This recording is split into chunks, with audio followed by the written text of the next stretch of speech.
Selamat siang rekan-rekan. Selamat siang guys ya. Selamat hari Minggu. Hari ini kita berbicara tentang keluhan daripada asam lambung ya, yang lazim disebut dengan GERD. Jadi keluhan ini hampir mengenai semua masyarakat ya. Minimal itu 1 atau 2 kali dalam hidupnya pernah mengalami yang namanya asam lambung naik. Jadi asam lambung naik itu maksudnya asam lambung dari lambung itu terasa keluhannya itu di daerah atas ya, di daerah dada sampai di daerah leher. Sebelum kita bicara jauh tentang itu, kita bicara dulu mekanismenya kenapa hal itu bisa terjadi. Nah, dari atas dulu ya, dari mulut kita kemudian ke belakang itu ada daerah oesophagus. Oesophagus ke bawah sampai ke daerah ulu hati, kemudian di ulu hati itu ada sphincter atau semacam sekat pemisah antara lambung dengan daerah kerongkongan. Nah, sekat ini adalah gunanya untuk apa? Untuk mencegah asam lambung naik ke daerah kerongkongan ya, untuk mencegah. Sehingga dia hanya terbuka atau sekat ini hanya terbuka itu karena kita makan atau kita minum dia terbuka, habis selesai makan dia tertutup lagi. Sehingga tidak memungkinkan asam lambung itu naik ke atas. Nah, dia bisa terbuka juga selain karena makanan atau karena minuman, tetapi tidak semua orang bisa mengalami hal demikian. Ya, misalnya dia terbuka karena konsumsi alkohol, karena kopi, karena minuman coklat, atau karena kehamilan.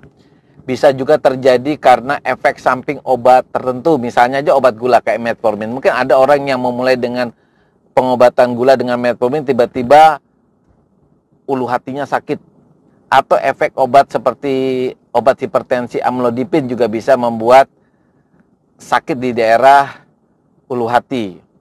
Nah, penyebab yang paling sering, yang sering membuat pasien itu berulang-ulang ya, membuat hari ini dia mengalami sakit asam lambung, besoknya lagi kumat, besoknya lagi, itu karena faktor psikis ya. Misalnya rasa takut, rasa cemas, pasiennya mengalami depresi, itu ya yang membuat pasiennya bisa mengalami sakit keluhan ulu hati yang berulang.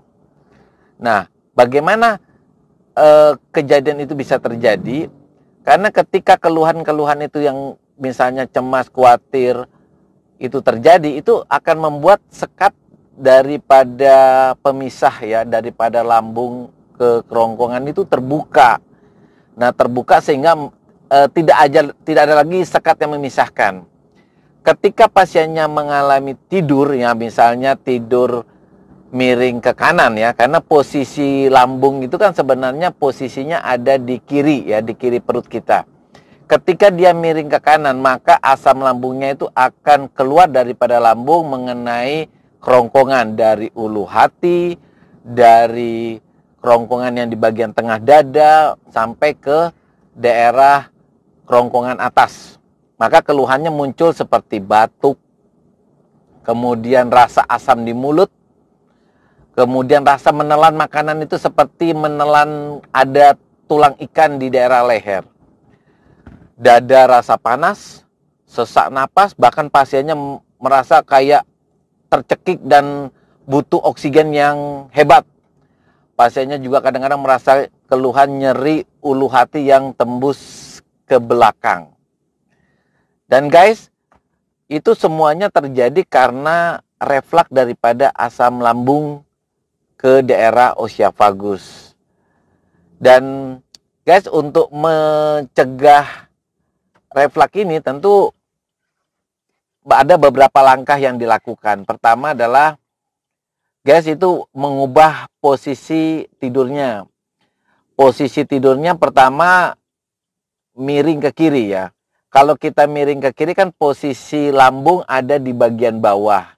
Itu akan mencegah refleks daripada asam lambung. Atau kalau guys suka tuh tidurnya berbaring, itu posisi kepala dan pundak harus lebih tinggi daripada perut, sehingga kita biasanya menggunakan bantal 2 di kepala dan 1 di pundak. Mungkin guys kalau pernah masuk rumah sakit itu kan pernah tempat tidur bed pasien itu bisa diatur agar kepala pundak itu lebih tinggi daripada perut.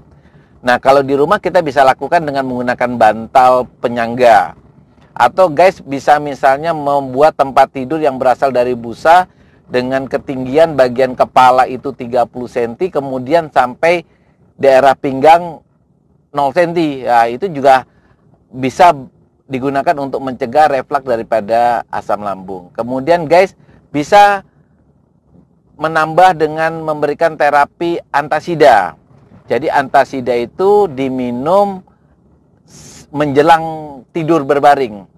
Kenapa dokter bilang harus menjelang tidur? Karena gini, yang menimbulkan luka atau asam lambung naik itu kan ada perlukaan antara kerongkongan di daerah ulu hati, di daerah dada, ya kerongkongan di dada sampai di leher. Itu terjadi karena asam lambungnya naik. Jadi kalau kita minum antasida sebelum tidur, maka antasida itu akan bereaksi dengan asam lambung dan hasil reaksinya itu akan menghasilkan cairan asam lambung yang keasamannya sudah jauh berkurang. Boleh dikatakan sama seperti kayak air. Sehingga kalau terjadi refleks pada saat kita tidur, keasamannya tidak lagi melukai daripada osiafagus. Sehingga efektif sekali kalau digunakan menjelang tidur. Kemudian guys, jangan lupa juga kalau guys menderita keluhan nyeri dada, nyeri ulu hati, konsumsi obat penghilang nyeri, minimal lah paracetamol untuk menghilangkan rasa tidak enak di daerah dada dan ulu hati. Tidak perlu pakai oksigen atau apa nebulizer yang kadang-kadang kan pasiennya keluhan nyeri dada butuh oksigen, padahal tidak perlu. Minum saja konsumsi obat-obat yang penghilang nyeri, misalnya asamafenamat atau paracetamol. Kemudian guys, kita harus berusaha bagaimana menghilangkan keluhan sebagai pencetusnya. Misalnya kalau terjadi karena penggunaan obat gula metformin, berhenti minum metformin, cari pengganti yang lain. Kalau pencetusnya amlodipin, kita harus pakai pengganti daripada amlodipin. Kalau misalnya karena kehamilan, diatur cara tidurnya, kemudian pilih obat-obat emah yang aman buat kehamilan. Nah, kalau pencetusnya karena kecemasan, depresi, bisa melalui konsultasi dengan psikiater. Bisa juga bagaimana kita mengubah mindset kita, mindset pikiran kita supaya kita tidak mengalami depresi. Misalnya saja gini, ada pasien yang karena cemas khawatirnya itu gini, karena dia sering menderita sakit kepala atau rasa nggak enak di dada, dia sudah mulai berpikir jangan-jangan tumor otak, jangan-jangan sakit jantung. Nah, perlunya teman-teman yang menderita keluhan itu adalah pertama lakukan CT scan kepala. Perlunya dilakukan rekam jantung. Nah, ketika hasil dari pemeriksaan itu normal semua, nah guys tinggal memotivasi diri. Cuma pertama ya, salah satu contohnya memberikan kata-kata positif. Misalnya saya bilang, ternyata saya sehat. Itu kata-kata itu diulang setiap 5 menit atau setiap 2-3 jam. Kata-kata itu akan tertanam di dalam diri kita sehingga kata-kata itu akan memotivasi, akan menghilangkan rasa kecemasan kita. Dan kata-kata yang motivator tadi itu sangat besar sekali manfaatnya untuk mengubah mindset kita yang tadinya kita mengalami kecemasan, kekhawatiran karena ada sesuatu penyakit di dalam tubuh kita, itu akan menjadi hilang dengan sendirinya sehingga kita tidak lagi menggunakan obat-obat cemas atau obat-obat depresi. Kalau kita mengalami depresi, dukungan keluarga untuk keluar dari permasalahan yang mengakibatkan depresi juga cukup sangat penting.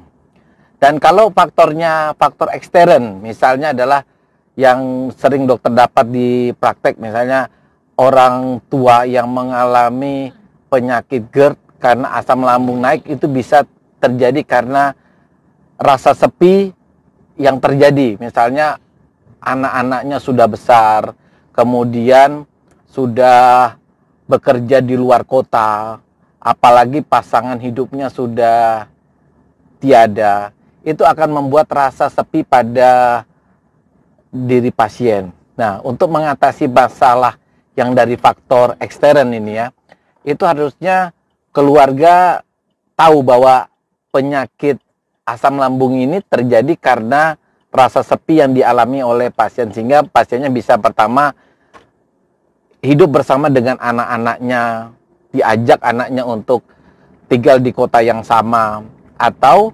komunikasi lewat dunia maya, misalnya lewat media sosial, itu lebih intens ya, sehingga itu pun bisa mengatasi rasa kesepiannya.